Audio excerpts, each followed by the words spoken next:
नमस्कार विद्यार्थियों। हम भारतीय भूगोल को पढ़ रहे थे और भारतीय भूगोल की इस सीरीज में हम पहुंच गए थे भौतिक प्रदेशों पर।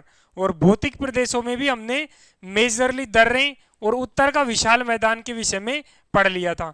साथ ही हम अगले विषय पर बात करने जा रहे हैं और वो है हमारा जो तीसरा क्लासिफिकेशन है भारत के भौतिक प्रदेशों का। और वो जो तीसरा क्लासिफिकेशन आपके सामने निकल कर आता है वो निकल के आता है प्रायद्वीपीय पठारी क्षेत्र।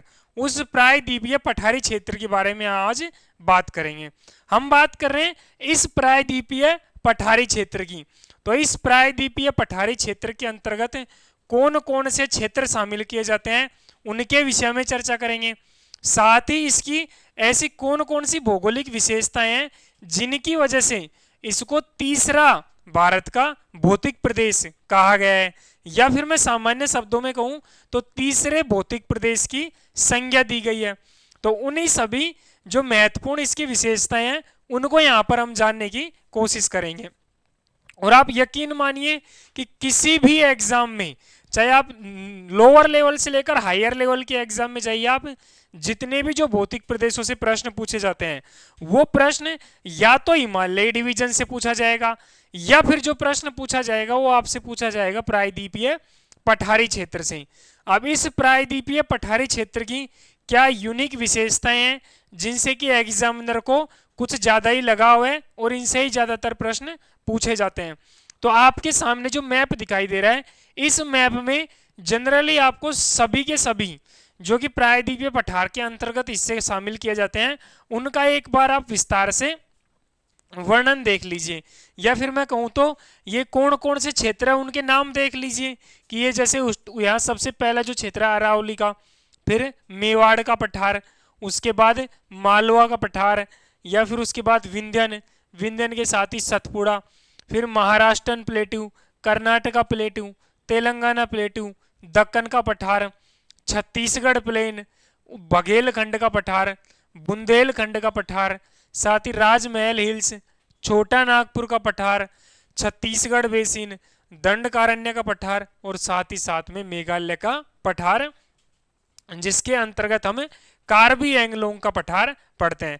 तो ये सभी जो संरचनाएं हैं ये प्रायद्वीपीय पठारी क्षेत्र के अंतर्गत आती है। यदि मैं इस ओवरऑल पठारी क्षेत्र की कुछ यूनिक विशेषताओं की मैं बात करूं तो इस प्रायद्वीपीय पठारी क्षेत्र के अंतर्गत क्या क्या यूनिक विशेषताएं हैं। तो सबसे पहला तो इसका उत्पत्ति को लेकर यदि मैं बात करूं कि इसकी उत्पत्ति किस रूप में हुई है तो उसको समझने की कोशिश करते हैं कि प्रायद्वीपीय पठारी क्षेत्रों को हमने तीसरे भौतिक प्रदेश की संज्ञा क्यों दी है, उसके पीछे के कारण क्या है, तो उनको जानने की हम यहाँ पर कोशिश करें। यदि मैं पहला पॉइंट यहाँ पर आपको समझाऊं जिसमें कि प्रायद्वीपीय पठारी क्षेत्र की उत्पत्ति से संबंधित विषय, उत्पत्ति से संबंधित विषय अर्थात इसकी उत्पत्ति कब हुई थी। तो प्रायद्वीपीय पठारी क्षेत्र की उत्पत्ति जब अंगारा लैंड और गोंडवाना लैंड का हिस्सा जब अलग हुआ था। तो यहाँ कहने का क्या तात्पर्य है कि गोंडवाना लैंड का हिस्सा अलग हुआ था, तो अलग होने के क्रम में अलग हुआ था वह अलग होने के क्रम में अलग होने के क्रम में वह हिस्सा निरंतर गति करते हुए आज के भारत वाले क्षेत्र में आकर आज के भारत वाले क्षेत्र में पूर्णतः स्थापित हो गया और एक अलग ही संरचना का निर्माण कर लिया उसने। अब अलग संरचना का निर्माण किस क्रम में कर लिया इसने कि इसकी कुछ भौतिक विशेषताएं ही अलग थी, इसी वजह से इसने क्या कर लिया, एक अलग ही संरचना का निर्माण कर दिया और वो पठारी संरचना के रूप में जानी जाती है। अब इस पठारी संरचना की कुछ यूनिक विशेषताएं हैं। यदि मैं इसके भौगोलिक विस्तार की बात करूं कि इसका भौगोलिक विस्तार क्या है, तो इस प्रायद्वीपीय पठारी क्षेत्र का यदि मैं भौगोलिक विस्तार की बात करूं कि इसका भौगोलिक विस्तार कहां से कहां तक है, तो यदि मैं सर्वप्रथम यदि मैं उत्तर की बात करूं तो इसका जो विस्तार आपको दिखाई देगा उत्तर पश्चिम की तरफ है। तो यह आपको दिल्ली रिज से लेकर दिल्ली रिज व अरावली पर्वतमाला व अरावली पर्वतमाला तक।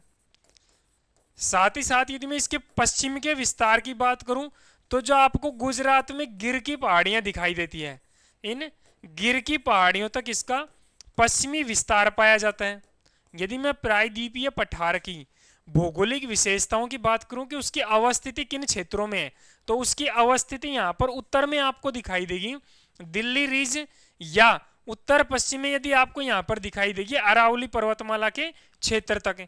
साथ ही यदि मैं पश्चिम की बात करूं तो आपको गिर की पहाड़ियों तक इसका विस्तार दिखाई देगा। साथ ही यदि मैं दक्षिण की बात करूं तो आपको कार्डमम हिल्स के नाम से जो अर्थात इलायची की पहाड़ियों तक आपको इसका विस्तार देखने को मिलेगा, जो कि दक्षिण भारत में पाई जाती है, तो वहां तक इसका विस्तार देखने को मिलता है। यदि मैं पूर्व में बात करूं तो पूर्व में आपको राजमहल की पहाड़ियां तक, राजमहल की पहाड़ियों तक, राजमहल की पहाड़ियों तक इसका विस्तार देखने को मिलेगा। यदि मैं उत्तर पूर्व की बात करूं तो उत्तर पूर्व में आपको इसका विस्तार देखने को मिलेगा शिलोंग का पठार व कार्बी एंगलोंग के पठार तक, कार्बी एंगलोंग का पठार। इससे संबंधित कई बार प्रश्न पूछे जाते हैं कि प्रायद्वीपीय पठार है, इसको आप मैप की सहायता से और अच्छे से समझ सकते हो कि इस मैप का जो सबसे उत्तरी विस्तार है तो वह आपको यहां पर दिखाई देगा। कौन से क्षेत्र में दिखाई देगा? सबसे उत्तरी क्षेत्र में। और वो क्षेत्र कौन सा निकल के आ रहा है यहाँ पर? वो क्षेत्र आपको दिखाई देगा ये दिल्ली रिज वाला, दिल्ली रिज का। साथ ही यहां मैंने आपको विस्तार बताया, ये कौन सा विस्तार? आपको अरावली तक का विस्तार पाया जाएगा आपको। साथ ही यदि आप पश्चिम में देखोगे तो पश्चिम में आपको दिखाई देगा यहाँ पर गुजरात में, और गुजरात में कौन सी पहाड़ियां? गिर की पहाड़ियां, गिर की पहाड़ियों तक आपको इसका विस्तार दिखाई देगा। यदि मैं बात करूं इसका उत्तर पूर्व में विस्तार, तो आपको यहाँ पर कार्बी एंगलोंग, कार्बी एंगलोंग का पठार व साथ के साथ ही आपको यहाँ पर दिखाई देगा शिलोंग का पठार, शिलोंग का पठार, इसका आपको यहाँ पर विस्तार दिखाई देगा। यदि मैं बात करूं इसके दक्षिणी भाग की तो दक्षिण में आपको यहाँ पर दिखाई देगी कार्डमम हिल्स, और इन कार्डमम हिल्स को ही क्या कहा जाता है? इलायची की पहाड़ियां कहा जाता है। जो आप इलायची खाते हो तो वो इन्हीं इलायची की पहाड़ियों से उत्पादन किया जाता है। यदि मैं पूर्व की बात करूं तो आपको यहाँ पर राजमहलाज हिल दिखाई देगी आपको, अर्थात राजमहल की पहाड़ियां दिखाई देगी आपको, राजमहल की पहाड़ियां। तो ये इसका ओवरऑल विस्तार पाया जाता है। यदि मैं बात करूं कि आपको इनका विस्तार किस क्रम में पाया जा रहा है, तो यहाँ पर आपको उत्तर में अलग विस्तार देखने को मिलेगा, और ये इंपॉर्टेंट पूछा भी जाता है। उत्तर पश्चिम में, पश्चिम में इसका विस्तार, दक्षिण में विस्तार इसका, उत्तर पूर्व में विस्तार और पूर्व में विस्तार। यदि मैं इसकी कोर यूनिक विशेषताओं की बात करूं तो आपको इसकी एक महत्वपूर्ण विशेषता ये दिखाई देगी कि इसका जो ढाल है वो क्रमशः पश्चिम से पूर्व की तरफ है।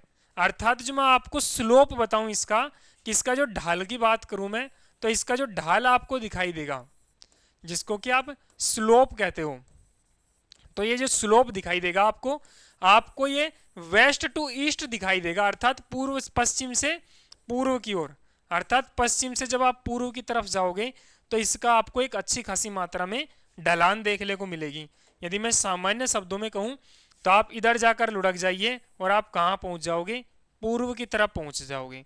लेकिन इस पठार की कुछ यूनिक विशेषताएं ये है कि इस पठार का जो उत्तरी ढाल है ये उत्तर की तरफ है। यदि मैं सामान्य शब्दों में कहूं कि इस पठार का जो उत्तरी ढाल है, ये जो उत्तरी ढाल है वो उत्तर पूर्व की तरफ है, उत्तर पूर्व की तरफ है। लेकिन यदि मैं इस पठार के जैसे जैसे उत्तर से दक्षिण की तरफ जाऊंगा तो यहां पर आपको जो ढलान दिखाई देगी वो ढलान आपको पश्चिम से पूर्व की तरफ दिखाई देगी। अब इसी वजह से आपको पता है कि अधिकांश जो प्रायद्वीपीय नदियां हैं वो निकलती भले ही पश्चिम की तरफ से हैं, लेकिन उनका प्रवाह किधर है? पूर्व की तरफ है। चाहे आप एग्जाम्पल के तौर पर गोदावरी नदी ले लीजिए, चाहे आप कृष्णा नदी ले लीजिए, इन सभी नदियों का जो उद्गम स्रोत है वो उद्गम स्रोत आपको दिखाई देगा पश्चिम की तरफ, और ये जो अपना मुहाना बनाती है वो आपको दिखाई देगी पूर्व की तरफ। यदि मैं इस पठार की औसत ऊंचाई की बात करूं, इस पठार की औसत ऊंचाई, इस पठार की जो एवरेज हाइट आपको दिखाई देगी, एवरेज हाइट जिसको कि आप औसत ऊंचाई के नाम से भी जानते हो, तो लगभग आपको 600 से 900 मीटर तक, आपको यहाँ पर 600 से 900 मीटर तक आपको हाइट दिखाई देगी, अर्थात अच्छी खासी मात्रा में ये औसत ऊंचाई रखता है प्रायद्वीपीय पठार। यदि मैं बात करूं इसके अन्य कई फैक्टों की, तो इसके अन्य ये फैक्ट आपके सामने निकल कर आएंगे कि जैसे जैसे आप दक्षिण की तरफ जाओगे तो इसका स्लोप पूर्व की तरफ हो रहा है, उत्तर का जो स्लोप था वो उत्तर की तरफ था, अर्थात उत्तर पूर्व की तरफ। तभी आप देखिए कि सोन नदी, चंबल नदी वो निकलते किन क्षेत्रों से हैं, प्रायद्वीपीय पठारी क्षेत्रों से, लेकिन उनका प्रवाह किस रूप में हो रहा है, यह आपको पता है कि सोन और चंबल यमुना की सहायक नदी है, और यमुना अल्टीमेटली जाकर किस में मिल जाती है, गंगा में मिल जाती है। इसका मतलब प्रायद्वीपीय भारत से भी कुछ नदियां जा रही है, और वो नदियां कहाँ जा रही है, उत्तर में जा रही है। अब उत्तर में गंगा नदी में जाकर मिल रही है, लेकिन यहाँ मैंने आपको बताया कि दक्षिण में कुछ नदियां हैं जो पश्चिम से निकल रही है और कहाँ तक जा रही है, पूर्व की तरफ जा रही है। तो इस प्रायद्वीपीय पठार के अंतर्गत औसत ऊंचाई मैंने आपको बताया कि 600 से 900 मीटर है। तो इस पठार के अंतर्गत किन किन संरचनाओं को शामिल किया जाता है, अर्थात यहाँ पर इस पठार का हमने एक नाम दे दिया कि ये प्रायद्वीपीय पठार है, लेकिन इसमें किन किन संरचनाओं को शामिल किया जाता है, तो वो संरचनाएं यहाँ पर आपके सामने दिखाई देगी। सबसे पहला तो केंद्रीय उच्च भूमि क्षेत्र, अर्थात सेंट्रल हाईलैंड क्षेत्र, केंद्रीय उच्च भूमि क्षेत्र अर्थात सेंट्रल हाईलैंड क्षेत्र आपको यहाँ पर दिखाई देगा। साथ ही अगली जो संरचना आपको दिखाई देगी यहाँ पर, वो पूर्व की पहाड़ियां दिखाई देगी, पूर्व की पहाड़ियां। फिर आपको यहाँ पर दिखाई देगी एक संरचना जिसको कि आप दक्कन प्लेटू या दक्कन का पठार भी कहते हो, दक्कन प्लेटू या दक्कन का पठार भी कहते हो। फिर आपको एक और संरचना दिखाई देगी यहाँ पर, और वो रहेंगी उत्तरी पूर्वी पठारी क्षेत्र, उत्तरी पूर्वी पठारी क्षेत्र, उत्तरी पूर्वी पठारी क्षेत्र। यदि मैं यहाँ पे आपको सामान्य शब्दों में बताऊं तो ये आपके सामने एक मैप है। इस मैप में आपको जहां पर अरावली क्षेत्र, इस क्षेत्र में अरावली क्षेत्र, अरावली के साथ साथ आपको ये सेंट्रल हाईलैंड, बुंदेलखंड का पठार, साथ ही मालवा, विंध्याचल और सतपुड़ा, ये जो पूरा का पूरा क्षेत्र दिखाई दे रहा है आपको, ये पूरा का पूरा क्षेत्र आपको केंद्रीय उच्च भूमि के रूप में यहाँ पर जाना जाता है।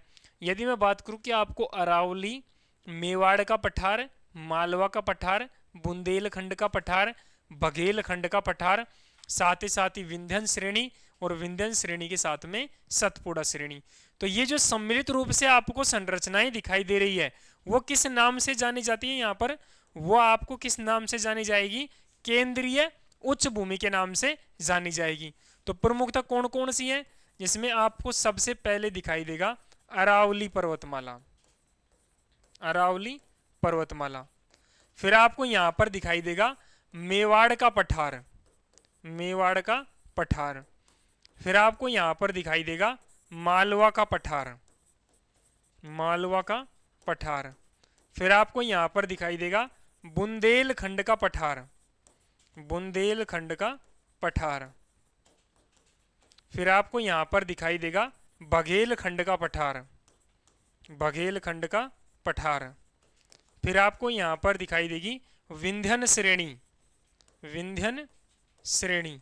फिर आपको एक और संरचना दिखाई देगी और वो है सतपुड़ा श्रेणी, सतपुड़ा श्रेणी। इन सम्मिलित संरचनाओं को ही केंद्रीय उच्च भूमि के नाम से जाना जाता है। यदि मैं बात करूं कि इसको केंद्रीय उच्च भूमि क्यों कहा गया, तो ऐसा माना जाता है, या जो जितने भी जो जोग्राफर्स हैं, भूगोलवेत्ता हैं, उनका ये मानना है कि ये जो क्षेत्र था, ये क्षेत्र अचानक से ऊपर उठा है। अर्थात यहाँ पर पहले जो नदी निकलती थी, जो आज आपको सिंधु, साथ साथ ही गंगा नदी, उसके साथ ही आपको जो एक ब्रह्मपुत्र नामक नदी दिखाई देती है, उन नदियों को पहले एक ही नाम से जाना जाता है और वो नदी थी शिवालिक नदी, जो कि तिब्बत से निकलती थी।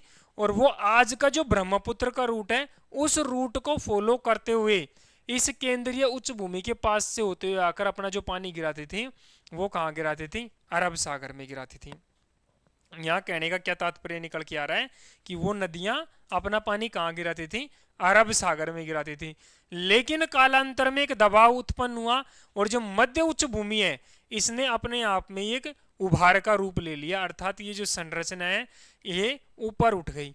अब ऊपर उठने के कारण यहाँ पर घटनाक्रम क्या होता है कि ये जो नदियां हैं इन नदियों का पानी अलग अलग जगह विभाजित हो गया, और ऐसा माना जाता है कि इसके ऊपर उठने से उस क्षेत्र पर भी एक कालांतर में दबाव उत्पन्न हुआ। इसी वजह से जो नदियां थी वो नदियां अलग अलग जगह से स्टार्ट होना शुरू हो गई, अर्थात उनका उद्गम क्षेत्र क्या हो गया, अलग अलग हो गया। और ये नदी थी, ये नदी अपने पानी के बहाव को नहीं रोक पाई और आगे तक ना पहुंच पाने का कारण था केंद्रीय उच्च भूमि। इसी वजह से उसका जो पाथ था वो क्या हो गया, बांग्लादेश से होती हुई वो नदी अपना पानी गिराने लग गई। और कई मायनों में ऐसा कहा जाता है, कई स्टडियां हैं, उन स्टडियों में ये साबित भी हो पाया है, क्योंकि पहले सिंधु नदी थी वो अपना जो प्रवाह क्षेत्र अर्थात जो अपना उद्गम क्षेत्र बना रही थी, प्रवाह क्षेत्र के साथ साथ अंत में जहां पर मिल रही है वो पहले जो स्थान था वो गुजरात का था, अर्थात गुजरात वाले क्षेत्र में आकर ये कहाँ गिरती थी, अरब सागर में जाकर गिरती थी। लेकिन अब सिंधु नदी अपना पानी अंतिम रूप से महासागर में कहाँ गिराई है, पाकिस्तान के पास में कराची बंदरगाह के नीचे। इसका मतलब क्या है कि भूगोल वेदताओं का अनुमान भले ही है लेकिन वो अनुमान सटीक अनुमान है और वो बातें सही है। लेकिन हमारा यहाँ विषय क्या है कि हमको इनके बारे में स्टडी करनी है, और उसमें हम सबसे पहला पॉइंट क्या उठा रहे हैं यहाँ पे, प्रायद्वीपीय पठारी क्षेत्र। इस पठारी क्षेत्र के अंतर्गत मैंने आपको यहाँ पर कुछ संरचनाओं का विभाजन बताया, और वो विभाजन किस क्रम में बताया मैंने आपको कि एक तो ये मध्यवर्ती उच्च भूमि का क्षेत्र आ गया, मध्यवर्ती या केंद्रीय उच्च भूमि क्षेत्र, केंद्रीय उच्च भूमि क्षेत्र। साथ के साथ ही मैंने आपको दूसरा यहाँ पर छोटा नागपुर प्लेट्यू, साथ ही दंडकारण्य का पठार और छत्तीसगढ़ बेसिन, छोटा नागपुर का पठार, छोटा नागपुर प्लेटी, साथ ही यहाँ पर आपको दंडकारण्य का पठार, दंडकारण्य का पठार, उसके साथ ही आपको यहाँ पर छत्तीसगढ़ बेसिन दिखाई देगा। और इस सम्मिलित रूप से संरचना को ही उत्तर के पठार के नाम से जाना जाता है। साथ ही यदि मैं दक्कन प्लेट्यू की बात करूं तो दक्कन प्लेट्यू के अंतर्गत दक्कन ट्रैप आएगा, महाराष्ट्र का पठार आ जाएगा उसके अंतर्गत ही। साथ ही आपको यहाँ पर कर्नाटक प्लेट्यू दिखाई देगा, तेलंगाना का प्लेट्यू दिखाई देगा। ये जो सभी संरचनाएं आपको दिखाई देगी ये संरचनाएं किसके अंतर्गत आती है, दक्कन प्लेट्यू के अंतर्गत आती है। और आपको यहाँ पर मेघालय रेंज दिखाई दे रही है, इस मेघालय रेंज में ही मेघालय का पठार है, और उस मेघालय के पठार को किस नाम से जाना जाता है, उत्तर पूर्वी पठार के नाम से जाना जाता है। मैंने आपको बताया कि अधिकांश जो नदियां हैं वो पश्चिम की तरफ अपना स्रोत बना रही है पानी का, अर्थात जिनका उद्गम कहाँ से हो रहा है, पश्चिम से हो रहा है, लेकिन वो अपने प्रवाह के क्रम में कहाँ जा रही है, पूर्व की तरफ जा रही है। अब कुछ नदियां ऐसी है जो कि प्रवाह क्षेत्र भी जिसका पश्चिम में ही है और अपना जो पानी गिरा रही है वो भी कहाँ गिरा रही है, अरब सागर में ही गिरा रही है। तो वो दो नदियां हैं जिन नदियों को आप नर्मदा व तापी नदी के नाम से भी जानते हो। अब वो दो नदियां इधर पानी क्यों गिरा रही है, इसके पीछे का कारण क्या है, इसके पीछे का कारण है भ्रंश घाटी। यहाँ पर भ्रंश घाटी अर्थात यहाँ पर एक ब्लॉक माउंटेन का निर्माण हो गया, और वो ब्लैक माउंटेन कौन सा है, ब्लॉक माउंटेन, और वो कौन सा है, सतपुड़ा पर्वत। अब इस सतपुड़ा पर्वत और एक भ्रंश घाटी के निर्माण होने के कारण ये जो दो नदियां थी वो अपना पानी कहाँ गिरा रही है, और दोनों के दोनों नदियां अरब सागर में अपना पानी गिरा रही है। तो यहाँ पर अपवाद स्वरूप आप दक्कन के पठार में क्या याद रखोगे कि दो नदियां ऐसी है जो अपना पानी कहाँ गिरा रही है, अरब सागर में गिरा रही है। यहाँ पर आपको अवसादी हुए कुछ सेलिमेंट्री चट्टाने, ठीक है, और साथ ही आपको यहाँ पर कुछ आग्नेय चट्टानों के रूप दिखाई देंगे। और सर्वाधिक जो मिनरल्स की दृष्टि से जो क्षेत्र है वो प्रायद्वीपीय पठारी क्षेत्र ही जाना जाता है। अब इस प्रायद्वीपीय पठारी क्षेत्र का ये केवल और केवल एक सामान्य परिचय था। अब हम यहाँ पर पढ़ेंगे इस प्रायद्वीपीय पठारी क्षेत्र के अंतर्गत किन किन संरचनाओं को शामिल किया जाता है, उन संरचनाओं की कुछ भौतिक विशेषताएं क्या क्या है जिनसे आपके एग्जामों में प्रश्न पूछे जाते हैं। तो हम यहाँ पर पहली संरचना हमने यहाँ पर पढ़ी है कौन सी, केंद्रीय उच्च भूमि।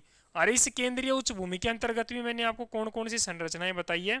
जो पहला पॉइंट है अरावली पर्वतमाला, दूसरा आपको दिखाई देगा मेवाड़ का पठार, तीसरा आपको दिखाई देगा मालवा का पठार, चौथी संरचना आपको दिखाई देगी बुंदेलखंड का पठार, पांचवी संरचना आपको दिखाई देगी बघेलखंड का पठार, छठी संरचना आपको दिखाई देगी विंध्यन श्रेणी, और सातवीं संरचना आपको दिखाई देगी कौन सी, सतपुड़ा श्रेणी भारतीय मैप में। और इन सम्मिलित रूप से भौतिक विशेषताओं युक्त संरचनाओं को किस नाम से जाना जाता है, केंद्रीय उच्च भूमि के नाम से जाना जाता है। यदि मैं इसकी पहली संरचना की बात करूं तो वो पहली संरचना आपके सामने कौन सी निकल के आ रही है, अरावली। कौन सी, अरावली संरचना। पहली जो संरचना आपके सामने दिखाई देगी वो कौन सी है, अरावली संरचना। देखिए पहली जो आपके सामने संरचना निकल के आएगी, इस मैप को देखिए आप, मैप में आपको यहाँ पर पहली जो संरचना दिखाई दे रही है वो कौन सी है, अरावली। अरावली के बाद में मेवाड़, मेवाड़ के बाद मालवा, मालवा के बाद बुंदेलखंड, बुंदेलखंड के बाद में बघेलखंड, बघेलखंड के बाद में विंध्यन, और विंध्यन के बाद में सतपुड़ा। फिर हम एंट्री लेंगे पूर्व की तरफ, अर्थात छोटा नागपुर का पठार, छत्तीसगढ़ बेसिन और दंडकारण्य का पठार। फिर हम आएंगे दक्कन ट्रैप की तरफ, जहां पर दक्कन का पठार दिखाई देगा, जिसमें दक्कन ट्रैप देखेंगे, साथ ही महाराष्ट्र का पठार, कर्नाटका का पठार और तेलंगाना का पठार। उत्तर पूर्व की तरफ हम जाएं तो हम आपको दिखाई देगा यहाँ पर मेघालय का पठार। तो इनकी क्या क्या यूनिक विशेषताएं हैं, उन विशेषताओं में हम सबसे पहले बात करते हैं अरावली पर्वतमाला की। कौन सी पर्वतमाला, अरावली पर्वतमाला। अब इस अरावली पर्वतमाला के बारे में जानने के लिए हमारे पास क्या क्या यूनिक है तो वो देखिए आप। यदि मैं इस अरावली पर्वतमाला की कुछ यूनिक विशेषताओं की बात करूं तो अरावली पर्वतमाला के अंतर्गत आपको कुछ ऐसी भौतिक विशेषताएं देखने को मिलेगी जो कि एग्जाम में सीधे प्रश्न लेने लायक बनती हैं। सबसे पहली चीज तो मैं यहाँ पर कुछ बिंदुवार फॉर्म में बताऊं तो इसका विस्तार अर्थात भौगोलिक अवस्थिति या इसकी लोकेशन। तो यदि मैं सबसे पहले आपको इसका विस्तार बताऊं तो विस्तार यह आपको दिखाई देगा यहाँ पर कि गुजरात के पालमपुर से लेकर, पालमपुर या कई जगह आपको खेड़ ब्रह्मा दिखाई देगा, खेड़ ब्रह्मा। तो ये गुजरात के पालमपुर या खेड़ ब्रह्मा से लेकर आपको ये दिल्ली तक दिखाई देगी, आपको ये दिल्ली तक दिखाई देगी। अब दिल्ली में भी आपको अगर मैं स्पेसिफिक स्थान बताऊं तो एक स्थान है मजनू का टीला, मजनू का टीला, क्योंकि यहाँ पर अधिकांशतः रात शाम के समय मजनू जाकर बैठते हैं, इस वजह से इसका नाम क्या रख दिया, मजनू का टीला। तो यदि मैं अरावली के विस्तार की बात करूं तो ये उत्तर पश्चिम में क्रमशः पालमपुर खेड़ ब्रह्मा से लेकर दिल्ली तक इसका विस्तार पाया जाता है। दिल्ली में भी यदि मैं एग्जैक्ट विस्तार की बात करूं तो एक जगह पाई जाती है जिसको कि किस नाम से जाना जाता है, मजनू के टीले के नाम से जाना जाता है।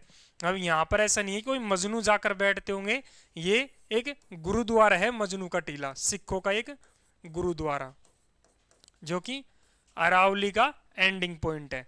दूसरी महत्वपूर्ण विशेषता इस अरावली पर्वतमाला की कि ये प्री कैम्ब्रियन काल की संरचना है। किस काल की संरचना है, यदि मैं इसकी समयावधि बताऊं तो समयावधि है ये प्री कैम्ब्रियन काल की। और प्री कैम्ब्रियन काल की यदि मैं बात करूं तो आज से लगभग 570 मिलियन वर्ष पूर्व, 570 मिलियन वर्ष पूर्व। यदि मैं इसको करोड़ों में कन्वर्ट करूं तो ये कितने वर्ष पुरानी है, लगभग 57 करोड़ वर्ष पुरानी। यदि मैं अरावली जैसी कुछ संरचना की बात करूं तो ये लगभग 57 करोड़ वर्ष पुरानी संरचना है। यदि मैं कुछ और यूनिक विशेषताओं की बात करूं तो अरावली पर्वतमाला की यहाँ पर कुछ और यूनिक विशेषताओं में ये निकल के आता है कि इसकी जो चोटी है, अरावली पर्वतमाला की सबसे ऊंची चोटी, अरावली पर्वतमाला की सबसे ऊंची चोटी आपको राजस्थान में दिखाई देगी, राजस्थान में दिखाई देगी, जिसको कि गुरु शिखर के नाम से भी जानते हैं, गुरु शिखर के नाम से, जिसकी जो ओवरऑल हाइट है वो लगभग 1722 मीटर है। राजस्थान में इसकी सबसे ऊंची चोटी या अरावली पर्वतमाला की सबसे ऊंची चोटी कौन सी है? गुरु शिखर। इस अरावली पर्वतमाला में ही आपको एक प्रसिद्ध जैनियों का तीर्थ स्थल दिखाई देगा, और वो कौन से हैं? दिलवाड़ा के जैन मंदिर। दिलवाड़ा के जैन मंदिर आपको इन अरावली पर्वतमालाओं की श्रेणियों में ही दिखाई देंगे। माउंट आबू जो कि जैनियों का प्रसिद्ध तीर्थ स्थल है। अब ये माउंट आबू जम्मू कश्मीर में नहीं है ना, माउंट आबू जो कि आपको कहाँ दिखाई देगा? सिरोही में। कहाँ दिखाई देगा? सिरोही में। दिलवाड़ा के जैन मंदिर। यदि मैं अरावली की कुछ और भौतिक विशेषताओं की बात करूं तो अरावली जलवायु विभाजक के साथ साथ ही जल विभाजक के रूप में भी जानी जाती है यहाँ पर। यदि मैं अरावली की और विशेषताओं की बात करूं तो ये जलवायु विभाजक के रूप में जानी जाती है, जलवायु विभाजक के रूप में। साथ के साथ ही वह जल विभाजक के रूप में भी जानी जाती है, जल विभाजक के रूप में। अब देखिए ये क्या है। सबसे पहले तो यदि मैं जलवायु विभाजक की बात करूं तो यहां पर क्या क्रम दिखाई दे रहा है आपको कि अरावली है, अरावली के पश्चिमी भाग की तरफ आपको यहाँ पर एक क्षेत्र दिखाई देगा जिसको कि आप यहाँ पर अर्ध शुष्क क्षेत्र के नाम से भी जानते हो। यदि मैं अंग्रेजी भाषा की बात करूँ तो आपको यहाँ पर सेमी एरिड क्षेत्र देखने को मिलेगा। और साथ ही यदि मैं पूर्व की तरफ जाऊं तो आपको अरावली पर्वतमाला के पूर्व की तरफ आपको शुष्क क्षेत्र दिखाई देगा। शुष्क क्षेत्र का तात्पर्य यहाँ किस चीज से कि यहाँ पर वर्षा एक अच्छी खासी मात्रा में होती है, साथ ही वहां पर हवाओं में नमी पाई जाती है। लेकिन यदि आप अरावली के पश्चिम की तरफ जाओगे तो आपको यहाँ पर अर्ध शुष्क क्षेत्र दिखाई देगा जो कि पूर्णतः क्या है? मरुस्थलीय क्षेत्र है। यहाँ पर मैं क्या कह रहा हूँ, यहाँ पे पूर्णतः कैसा है? मरुस्थलीय क्षेत्र है, मरुस्थलीय क्षेत्र। पूर्णतः आपको यहाँ पर कौन सा क्षेत्र दिखाई देगा? मरुस्थलीय क्षेत्र।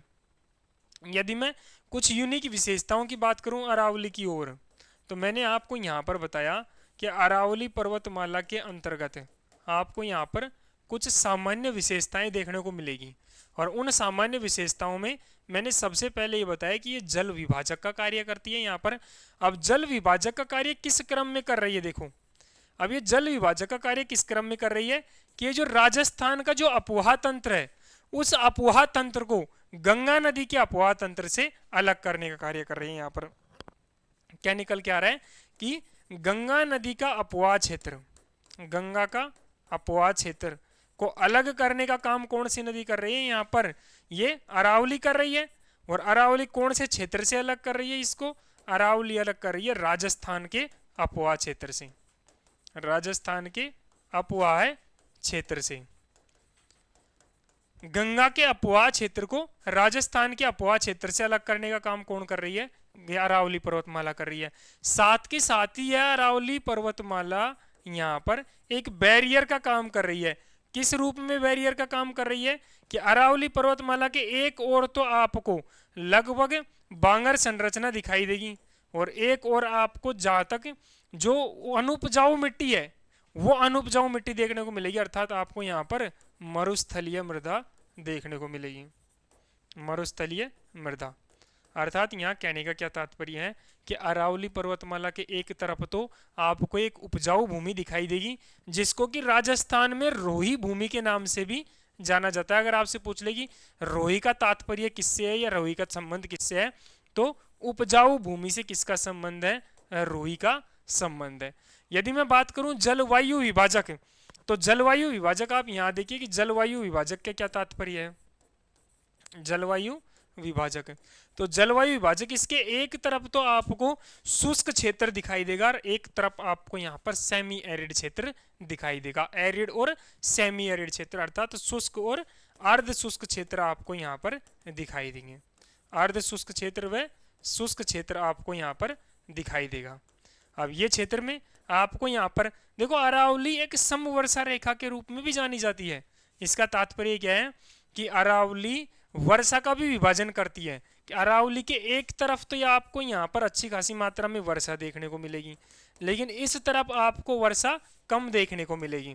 अर्थात मैं कहूँ कि अरावली का जो वेस्टर्न पार्ट है इस वेस्टर्न पार्ट में लगभग 25 सेंटीमीटर से भी कम वर्षा होती है क्योंकि जो मरुस्थल बनता है उस मरुस्थल के बनने की परिस्थितियां ऐसी होती है कि वहां पे जो इवेपोरेशन और प्रेसिपिटेशन होता है अर्थात वर्षण और वाष्पन की जो क्रिया होती है उनमें इनवर्स रिलेशन पाया जाता है। अर्थात वर्षण से ज्यादा यदि इवेपोरेशन हो रहा है वहां पर, अर्थात प्रेसिपिटेशन से ज्यादा इवेपोरेशन हो रहा है, तो इसका मतलब है कि अनुकूलतम दशाएं बन रही है किसके लिए, मरुस्थल के लिए, क्योंकि पानी गिर कम रहा है और तुलनात्मक रूप से वाष्पन की क्रिया ज्यादा हो रही है, पानी उड़ ज्यादा रहा है। तो इसका मतलब क्या है कि वहां पर पानी की एक अच्छी खासी मात्रा में डेफिशिएंसी देखने को मिलेगी। अब इसी वजह से यहाँ पर आपको मरुस्थल जैसी संरचना दिखाई देगी। अब इस अरावली पर्वतमाला के अंतर्गत आपको खनिज दिखाई देंगे, अर्थात यहाँ पर आपको खनिज पाए जाएंगे, क्योंकि प्री कैम्ब्रियन काल की संरचना है और प्री कैम्ब्रियन काल की संरचना में आपको यहाँ पर खनिजों की एक अच्छी खासी मात्रा में बहुतायतता देखने को मिलेगी यहाँ पर। और तो खनिज आपको यहाँ पर तांबा मिलेगा, साथ के साथ ही आपको जस्ता मिलेगा, साथ के साथ ही आपको सीसा मिलेगा और हल्की फुल्की मात्रा में आपको चांदी भी मिलने की संभावना है। इसका मतलब क्या है कि अरावली अपनी भौतिक विशेषताओं के साथ साथ ही अरावली एक सांस्कृतिक विशेषता भी रखता है अपनी, अर्थात अरावली केवल और केवल जल विभाजक व जलवायु विभाजक के रूप में ही नहीं जाना जाता है, बल्कि अरावली एक सांस्कृतिक विभाजक के रूप में भी जाना जाता है। अरावली एक अपने आप में ही एक महत्वपूर्ण सीरीज है, क्योंकि जो वर्षा होती है उस वर्षा को भी अब अच्छी खासी मात्रा में प्रभावित करने का कार्य कौन कर रही है, अरावली पर्वतमाला कर रही है। यदि मैं अरावली पर्वतमाला की बात करूं यहाँ पे, तो अरावली पर्वतमाला की यहाँ पर एक यूनिक विशेषता यह है कि अरावली पर्वतमाला में एक महत्वपूर्ण नदी है, और वो नदी कौन सी है, लूणी नदी। कौन सी नदी है, लूणी नदी, जिसका उद्गम कहाँ से हो रहा है, अजमेर से हो रहा है, और अजमेर के भी नागपाड़ से। अब इसकी कुछ सहायक नदियां हैं, जैसे सूकड़ी, लीलड़ी, मीठड़ी, ये सभी किसकी सहायक नदियां हैं, लूणी नदी की। लेकिन ये नदी लगभग अपने उद्गम स्रोत से 300 से 400 किलोमीटर, या अप्रोक्स मैं बताऊं आपको कि कई किताबों में 320 किलोमीटर लिख रखा है, लेकिन गूगल पर आपको लगभग 400 किलोमीटर इसकी ओवरऑल लंबाई देखने को मिलेगी। तो इसका जो अंतिम क्षेत्र है वो अंतिम क्षेत्र है कि ये कच्छ के रण में जाकर विलीन हो जाती है, अर्थात कच्छ के रण में विलीन हो रही है। अब विलीन हो रही है तो इसका मतलब यहाँ पर क्या निकल के आ रहा है कि ये किसी भी सागर या महासागर में जाकर नहीं मिल रही। तो इसका तात्पर्य क्या निकल के आ रहा है, इसका तात्पर्य ये निकल के आ रहा है कि ये अंतःस्थलीय नदी है, अंतःस्थलीय नदी का रूप है, ये अंतःस्थलीय नदी का रूप है। तो अरावली के विषय में मैंने आपको बहुत सारी चीजें बता दी है कि अरावली का जो विस्तार है वो कहाँ से कहाँ तक पाया जाएगा, किस काल की संरचना है, सबसे ऊंची चोटी कौन सी है, विस्तार कहाँ कहाँ पाया जाता है, जलवायु विभाजक व जल विभाजक के रूप में कार्य कर रही है, साथ ही सांस्कृतिक विभाजक के रूप में कार्य कर रही है, खनिज यहाँ पाए जाते हैं जो रोही मिट्टी को यहाँ से अलग करने का काम कर रही है, यहाँ पर शुष्क और अर्ध शुष्क क्षेत्रों में डिवाइड करती है। सबसे ऊंची चोटी दिलवाड़ा के जैन मंदिर इसमें इसी श्रृंखला में पाए जाते हैं, साथ ही लूणी इसकी प्रमुख नदी है और नागपाड़ से यह इसका उद्गम होता है। साथ ही मैंने आपको बताया कि खनिजों की दृष्टि से भी अरावली एक अपना अच्छा खासा वर्चस्व रखती है, जिसमें कि आपको तांबा, जस्ता और जैसे कुछ खनिज आपको देखने को मिलेंगे। अब केंद्रीय उच्च भूमि की और प्रायद्वीपीय पठार की हमारी ये पहली संरचना है।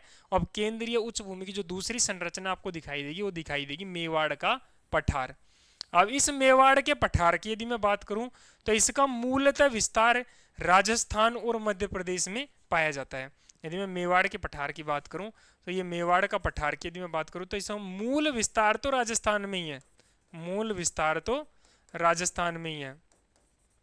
लेकिन इसकी और कुछ यूनिक विशेषताओं की बात करूं तो आपको मैप में यहाँ पर दिखाई दे रहा होगा कि ये देखिए आप कि ये मेवाड़ का पठार है, इसके नीचे मालवा का पठार है, ऊपर कौन सा है, अरावली का पठार। तो यहाँ पर हम सामान्य शब्दों में कह सकते हैं कि अरावली, यहाँ पे कि अरावली पर्वतमाला। अब अरावली पर्वतमाला के बीच में कौन आ रहा है, मेवाड़ का पठार आ रहा है। इसको मैंने क्या दे दिया कि ये मेवाड़ का पठार है, मेवाड़ का पठार। अब साथ ही यहाँ पर कौन सा आ रहा है, मालवा का पठार। इसका तात्पर्य क्या है कि हम ये कह सकते हैं कि अरावली पर्वतमाला व मालवा के पठार को अलग करने वाली संरचना कौन सी है, मेवाड़ का पठार। यहाँ पर प्रश्न क्या बनता है कि बताइए कि अरावली पर्वतमाला व मालवा के पठार को अलग करने वाली संरचना को किस नाम से जाना जाता है, तो वो कौन सी संरचना है, मेवाड़ का पठार। यदि मैं मेवाड़ के पठार की और कुछ विशेषताओं की बात करूं तो मेवाड़ के पठार की एक प्रमुख नदी है और उस नदी को जाना जाता है बनास के नाम से। कौन सी नदी है, बनास के नाम से, जो कि मेवाड़ के पठार को काटते पीटते हुए निकलती है। लेकिन इस बनास नदी की बात करूं तो ये बनास नदी एक महत्वपूर्ण नदी है, चंबल नदी, और उस चंबल नदी की ये सहायक नदी है, चंबल नदी की सहायक नदी। अर्थात आपको केवल और केवल मेवाड़ के पठार के बारे में क्या क्या याद रखना है, किसका विस्तार कहाँ है, साथ के साथ में मेवाड़ के पठार में आपको यहाँ पर क्या याद रखना है कि अरावली पर्वतमाला और मालवा के पठार को अलग करने वाली संरचना को किस नाम से जाना जाता है, मेवाड़ के पठार के नाम से जाना जाता है। फिर मेवाड़ के पठार की एक प्रमुख नदी है बनास नदी, जो कि मेवाड़ के पठार को काटते हुए निकलती है, और वो किसकी सहायक नदी है, चंबल की सहायक नदी है। यदि मैं अगली संरचना पर जाऊं तो आपको यहाँ पर दिखाई देगी, यहाँ पे एक और संरचना दिखाई देगी आपको, वो है मालवा का पठार। अब इस मालवा के पठार की यदि मैं बात करूं तो इस मालवा के पठार का विस्तार प्रमुखतः कहाँ कहाँ पाया जाएगा, मध्य प्रदेश और राजस्थान में। मालवा का पठार जो आपको दिखाई दे रहा है ये प्रमुखतः मध्य प्रदेश और राजस्थान में पाया जाता है।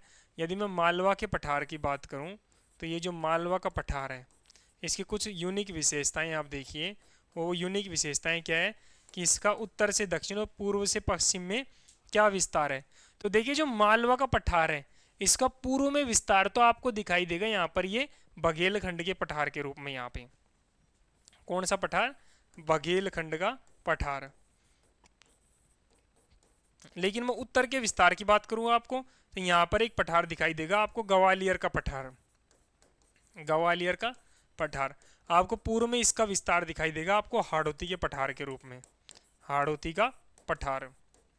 साथ ही यदि मैं दक्षिण की तरफ जाऊं तो आपको विंध्यान संरचना तक अर्थात विंध्यांचल पर्वत श्रेणी तक आपको क्या दिखाई देगा, विंध्यांचल पर्वत श्रेणी तक आपको दिखाई देगा। कौन सा क्षेत्र आपको दिखाई देगा, मालवा का पठार। आप देखिए कि यहाँ पर विंध्यांचल जो पर्वत श्रेणी है वहां तक इसका विस्तार पाया जा रहा है।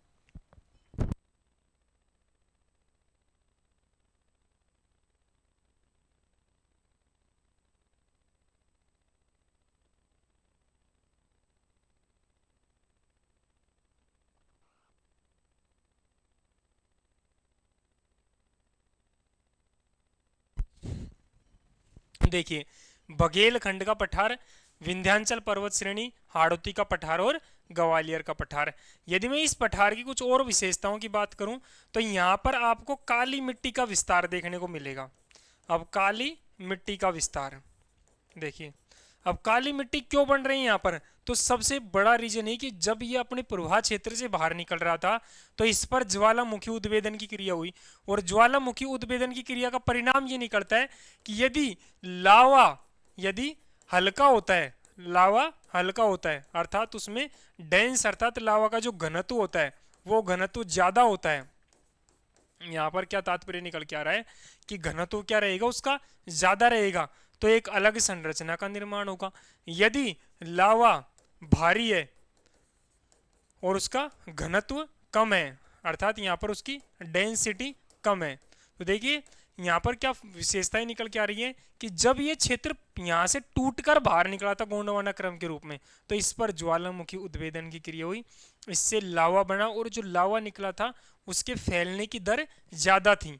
अब फैलने की दर ज्यादा होने के कारण यहाँ पर एक मिट्टी का निर्माण होता है, जो कि किसका निर्माण हो रहा है यहाँ पर, काली मिट्टी। अब काली मिट्टी क्यों बन रही है, क्योंकि बेसाल्टिक चट्टानों के टूटने से वो लावा बना था।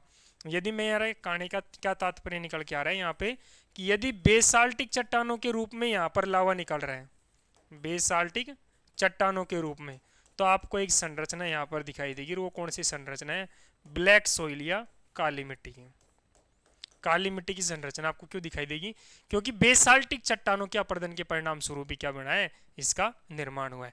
अब आपको पता है काली मिट्टी है, तो काली मिट्टी किस वजह से जानी जाती है, यहाँ पर काली मिट्टी सर्वप्रथम यहाँ पर एक नीम चीज से जानी जाएगी और वो रहेगी यहाँ पर कपास की कृषि के लिए। कपास की कृषि के लिए आपको यहाँ पर काली मिट्टी का अच्छा खासा वर्चस्व देखने को मिलेगा। तो कपास यहाँ पर अच्छी खासी मात्रा में उपजाई जाती है, लेकिन इस मालवा के पठार से अधिकांश नदियां निकल गई है और उन नदियों ने बीहड़ रूपी संरचनाओं का निर्माण किया। अब इसी वजह से जो मालवा का पठार है वो अधिक ज्यादा उपजाऊ नहीं है।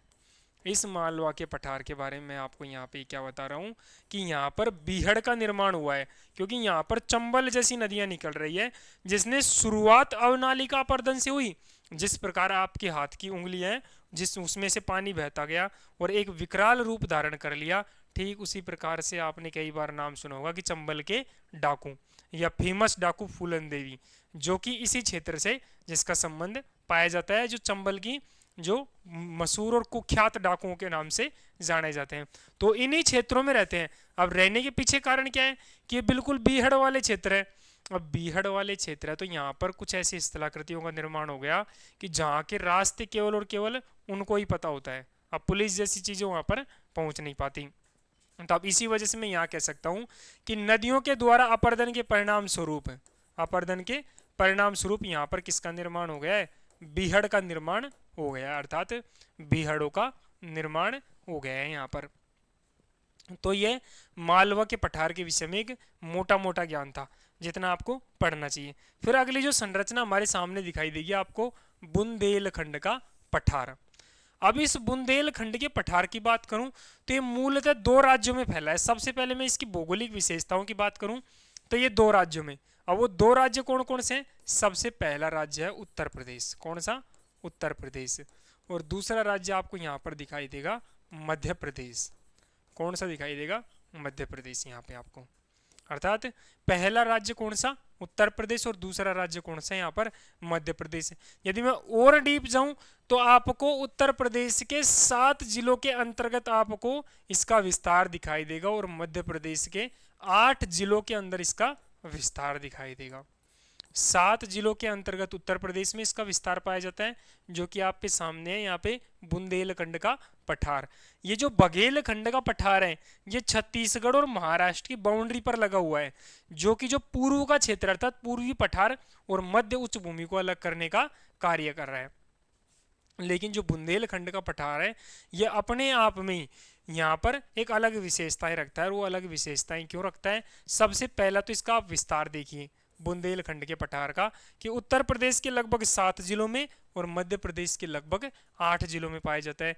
दूसरी यूनिक विशेषता कि ग्रेनाइट व नीस जैसी चट्टानों के अपर्दन के कारण, ग्रेनाइट व नीस जैसी चट्टानों के अपर्दन के कारण, नीस जैसी चट्टानों के अपर्दन के कारण, अपर्दन के कारण आपको यहाँ पर लाल मिट्टी का विकास देखने को मिलेगा। कौन सी मिट्टी? लाल मिट्टी। देखो बेसाल्टिक चट्टानों के टूटने के कारण ब्लैक सोइल का निर्माण हुआ, और बेसाल्टिक लावा जिसकी डेंसिटी अर्थात जिसका घनत्व अच्छी खासी मात्रा में होता है तो वो क्या होते हैं? फैलते, और फैलने के परिणाम स्वरूप आपको जो इस संरचना दिखाई देगी वो मालवा का पठार दिखाई देगा। पठारी संरचना कहते ही इसे हैं कि जो थोड़ा सा ऊपर से फ्लैट संरचना हो, आपकी प्लेट नुमा संरचना, और वो बेसाल्टिक चट्टानों के फैलाव के कारण ही उत्पन्न हुई थी। यहाँ यदि मैं बात करूं ग्रेनाइट में नीस चट्टानों के अपर्दन के कारण, अब देखिए कि किस प्रकार की सोइल का निर्माण होगा वो उसकी पैतृक चट्टान के ऊपर निर्भर करता है। ग्रेनाइट व नीस जैसी चट्टानों के अपर्दन के परिणाम स्वरूप किसका निर्माण हो रहा है? यहाँ पे लाल मिट्टी का विकास हो रहा है। अब लाल मिट्टी का विकास तो है, लेकिन यहाँ पर पानी की भयंकर किल्लत है, पानी की कमी है यहाँ पर। अब पानी की कमी होने के कारण अधिकांशतः आप न्यूज़ों में देखोगे कि इस क्षेत्र में पानी ट्रेनों में भर भर कर पहुंचाया जाता है।